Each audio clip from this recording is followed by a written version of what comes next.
La veuve et le juge inique. Jésus raconta une parabole qui expliquait qu'il faut toujours prier et ne pas se décourager. Une parabole est une très petite histoire. À travers cette très petite histoire, Jésus nous explique comment se comporter quand on veut le suivre. Es-tu prêt à suivre cette parabole avec moi? C'est parti! Il y avait dans une ville un juge qui ne respectait pas Dieu et qui n'avait d'égard pour personne. Il y avait aussi dans cette ville une veuve qui voulait que le juge lui fasse justice contre son adversaire. Bonjour madame la veuve, comment allez-vous? Bonjour, je vais bien, merci. Alors comment s'est passée votre rencontre avec le juge? Est-ce qu'il vous a fait justice de votre partie adverse? Ah oui, j'avais complètement oublié de vous raconter. Voici ce qu'il s'est passé. Je suis donc allée voir le juge au tribunal en lui disant « Fais-moi justice de ma partie adverse ». Mais il me répondit « Non ». Le jour suivant, je le rencontrai dans un café et lui demandai « Fais-moi justice de ma partie adverse ». Et il me répondit « Non ». Alors le surlendemain, je l'attendis devant sa pizzeria préférée et quand il sortit, je lui demandai « Fais-moi justice ». Et il me répondit « Non ». 3 jours plus tard, en me promenant vers chez lui, je le vis dans son jardin et je lui demandai encore de me faire justice. Et il me répondit encore non. Peu de temps après, par pur hasard, je le vis dans une boulangerie où il avait l'habitude d'aller souvent. Et quand je le vis, je lui demandai « Fais-moi justice ». Et il me répondit encore et encore non. Ce que la veuve ne savait pas, c'est que le juge n'en pouvait plus de la voir partout. Il se disait en lui-même, même si je ne crains pas Dieu et que je n'ai d'égard pour personne, cette veuve me fatigue tellement, j'en peux plus d'elle. C'est pourquoi je vais lui faire justice. Comme ça, elle ne viendra plus m'embêter sans arrêt. Quelques jours après, dit la veuve, je reçus une convocation du juge. Et il me fit justice. Waouh, madame la veuve, c'est super, vous n'avez pas abandonné. En effet, j'ai persévéré et chaque jour je priais le Seigneur pour que ce juge injuste me fasse justice. Et Dieu a exaucé ma prière et m'a donné la force d'importuner ce juge. Eh bien, pensez-vous que Dieu ne fera pas justice à ses amis qui crient vers lui jour et nuit? Est-ce qu'il les fera attendre? Je vous le dis, il va leur faire justice bien vite.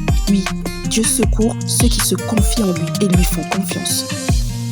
As-tu bien compris cette histoire? Alors fais ce jeu avec moi. Tu es prêt? C'est parti! Retrouve le juge et la veuve dans ce marché. Tu as vu, il y a tellement de monde. Sauras-tu les trouver?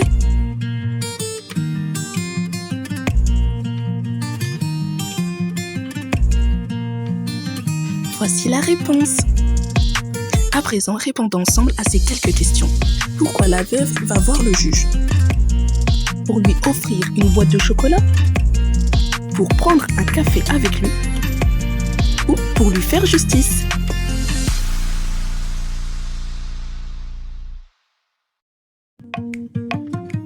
Pour lui faire justice, bien sûr. Est-ce que le juge lui a fait tout de suite justice?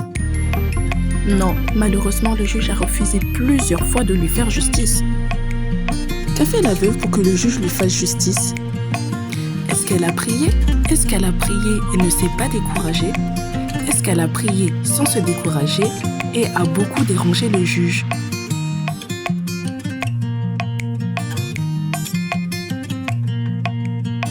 Elle a prié sans se décourager et elle a beaucoup dérangé le juge. Après cela, est-ce que le juge injuste lui a fait justice? Yes!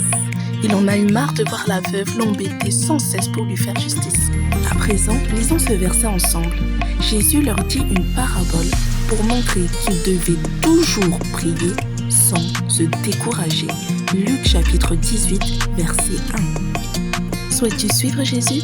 Jésus t'aime tellement, il veut faire partie de ta vie pour t'entourer de son amour. Alors faisons cette prière ensemble. Seigneur Jésus, merci d'avoir accepté de mourir pour moi à la croix. Merci pour ce précieux don de ta vie. Aujourd'hui, je prends la décision de t'accepter en tant que Seigneur et Sauveur de ma vie. Je désire aller de l'avant, conduis-moi sur le chemin de la vérité, car tu es la vérité. Dans le nom de Jésus, j'ai prié.